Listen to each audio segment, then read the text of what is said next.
সূরা আল ফালাক। বিসমিল্লাহির রহমানির রহিম। রহমান রহিম আল্লাহ তাআলার নামে। কুল আউযু বিরাব্বিল ফালাক।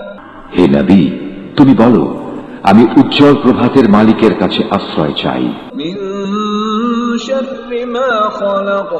আশ্রয় চাই তার সৃষ্টি করা প্রতিটি জিনিসের অনিষ্ট থেকে। ওয়া মিন শাররি গাসিকিন ইযা ওয়াকাব।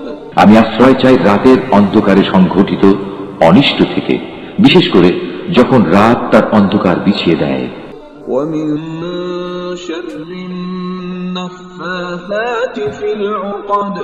আমি আশ্রয় চাই গিরায় ফুঁক দিয়ে জাদুটোনাকারিনীদের অনিষ্ট থেকে। ওয়া মিন শাররি হাসিদিন ইযা হাসাদ। হিংসুক ব্যক্তির সব ধরনের হিংসার অনিষ্ট থেকেও আমি তোমার আশ্রয় চাই। হিংসুক ব্যক্তি থেকেও যখন সে তার হিংসায় জ্বলে ওঠে। সাদাকাল্লাহুল আযীম।